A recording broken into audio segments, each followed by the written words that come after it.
اعوذ باللہ من الشیطان الرجیم بسم اللہ الرحمن الرحیم الحمد للہ الذی جعل کمال دینہ و تمام نعمتہ بولایت علی بن ابی طالب علیہ السلام والصلاة والسلام علی سید الانبیاء المرسلین وعلی طیبین الطاہرین المعصومین اما بعد فقد قال امیر المومنین علی بن ابی طالب علیہ السلام بسم اللہ الرحمن الرحیم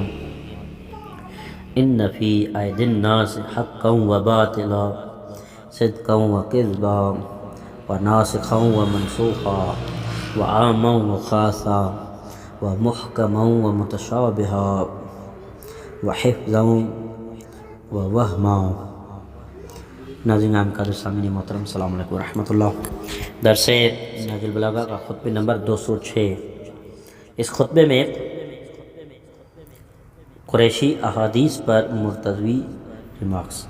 عہد مرتضوی تک حدیث رسول کی پوزیشن کیسی بن چکی تھی اور راوی کس قسم کے لوگ تھے۔ آن حضرت صلی اللہ علیہ وسلم سے نئی تراشیدہ احادیث پر سوال کیا گیا تھا اور حدیث کے ذخیرے میں اختلاف پر بھی پوچھا گیا تھا، تو حضرت علی علیہ السلام نے فرمایا کہ یقیناً مسلمانوں کے ہاتھ میں برحق قسم کی احادیث بھی ہیں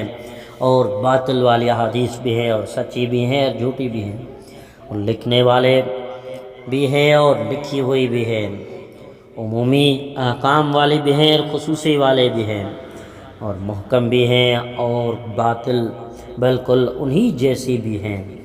اور صحیح حفظ کی ہوئی بھی ہیں اور وہم کے طور پر بڑھائی ہوئی بھی ہیں۔ اور عہد رسول صلی اللہ علیہ وآلہ وسلم ہی میں رسول اللہ پر جھوٹ بولنا شروع ہو گیا تھا، اس حد تک کہ اس کے سدباب کے لیے آپ نے کھڑے ہو کر خطبہ دیا تھا۔ اس خطبے میں یہ بھی فرمایا تھا کہ جو کوئی جان بوجھ کر ارادہ کر کے مجھ پر جھوٹ بولے گا، اسے اپنا ٹھکانہ جہنم میں بنانے کا وعدہ یاد رکھنا چاہیے۔ اور حدیث کے سلسلے میں تیرے سامنے 4 قسم کے حدیث بیان کرنے والے آتے ہیں۔ حدیث بیان کرنے والوں میں 5ویں قسم کے لوگ نہیں ہیں۔ ایک وہ لوگ جو پورے منافق ہیں، جو ایمان ظاہر کرتے اور مومن ہونے کا اعلان کرتے ہیں، مسلمانوں اور اسلام جیسی صورت و لباس اختیار کر رکھا ہے، نہ تو گناہ سے باز رہتا ہے، نہ کوئی چال چلنے سے چوکتا ہے، وہ رسول اللہ صلی اللہ علیہ وآلہ وسلم پر ڈٹ کر تدبیر کے ساتھ جھوٹ بولنے میں تکلف نہیں کرتا۔ اگر لوگوں کو یہ علم ہو گیا ہوتا کہ وہ منافق ہے، جھوٹا ہے، رسول پر جان بوجھ کر تہمت لگاتا ہے، تو لوگ نہ تو اس کی کوئی بات قبول کرتے اور نہ ہی اس کی کسی قول کی تصدیق کرتے۔ لیکن لوگوں نے تو یہ سمجھا اور کیا کہ وہ رسول اللہ صلی اللہ علیہ وسلم کا صحابی ہے، ان کی صحبت اور زیارت کا شرف رکھتا ہے، ان سے سارے قرآن و حدیث کو سنتا رہا اور ان سے دین اور دینی تعلیم حاصل کی ہے۔ چنانچہ عہد رسول کے بعد کے تمام لوگوں نے اس کی ہر بات قبول اور اختیار کی، اور تمہیں اللہ نے منافقوں کے سارے حالات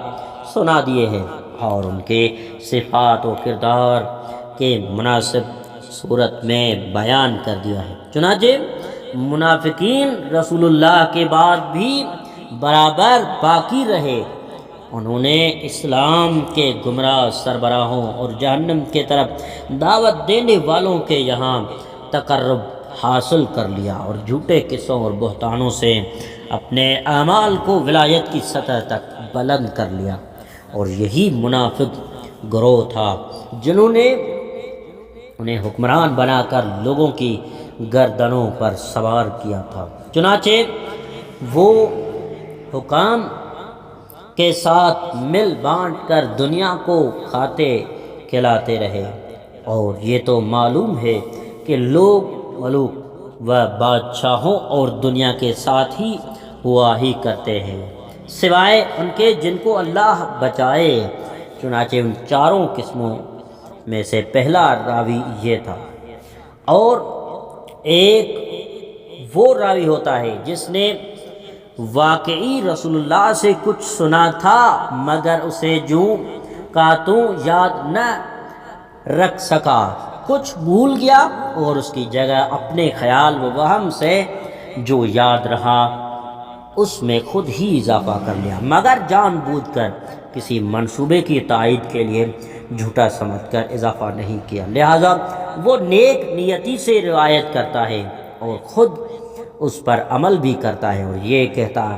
اور سمجھتا ہے کہ یہ سب کچھ میں نے رسول اللہ سے خود سنا تھا۔ چنانچہ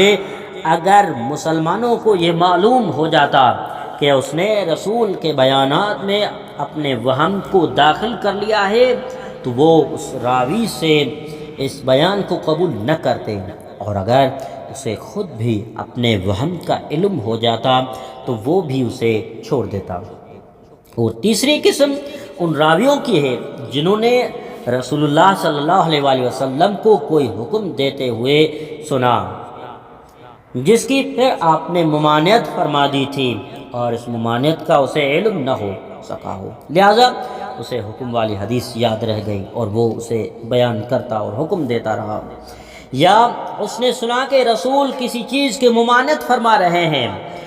جس کی ممانعت ختم کر کے بعد میں اس کی اجازت دے دی ہے اور اسے اجازت کا علم نہ ہوا ہو تو اس نے منسوخ کو یاد رکھا اور ناسخ کا اسے پتہ نہ چلا۔ چنانچہ اگر اسے خود کو یہ علم ہو جاتا کہ وہ منسوخ کو یاد کیے ہوئے تو اسے چھوڑ دیتا، اور اگر مسلمانوں کو معلوم ہو جاتا کہ جو کچھ انہوں نے اس سے سنا ہے وہ منسوخ ہے تو انہوں نے بھی اسے چھوڑ دیا ہوتا۔ اور آخری چوتھی قسم کا راوی ہے جو نہ اللہ پر جھوٹ بولتا ہے اور نہ اللہ کے رسول پر جھوٹ بولتا ہے، وہ اللہ کے خوف سے جھوٹ کا دشمن ہے اور رسول کی تعظیم بھی اسے جھوٹ سے باز رکھتی ہے، اسے وہم بھی نہیں ہوا بلکہ جو کچھ بھی رسول سے سنا تھا اسے بعین ہی جوں کا توں یاد رکھا ہوا ہے، چنانچہ اپنی سماعت اور حافظے کے مطابق بیان کرتا رہا اور نہ اس میں کچھ بڑھایا نہ بڑھاتا ہے، نہ کچھ کمی کرتا ہے نہ کم کیا ہے، ناسخ کو الگ سے یاد رکھا ہے، اس پر عمل کیا ہے، منسوخ کو الگ سے یاد رکھے ہوئے اور اسے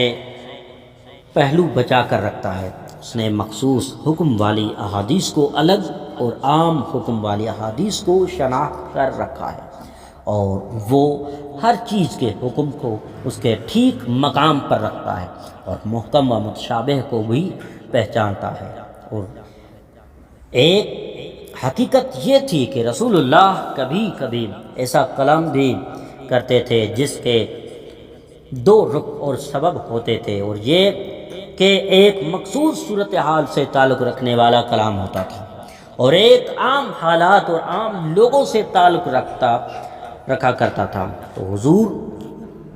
کے کلام کو یوں تو ہر کان رکھنے والا سن لیتا تھا، مگر ان میں سے ایسے سننے والے بھی ہوتے تھے جو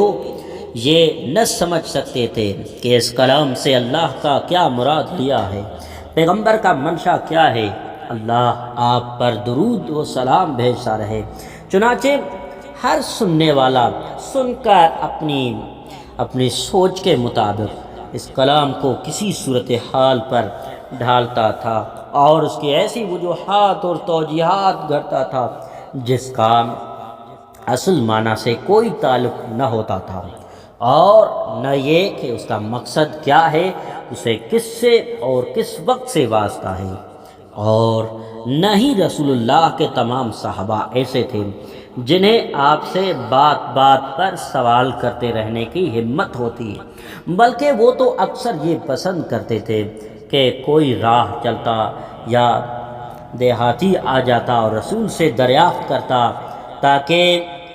وہ بھی اصل منشا سن اور سمجھ لیتے، لیکن میرا حال اس کے خلاف تھا، میرے سامنے کوئی ایسی صورت نہ آئی تھی کہ میں اس کے متعلق سوال کر کے اسے سمجھ لوں اور اسے محفوظ نہ کر لوں۔ یہ تفصیل ان اختلافات کی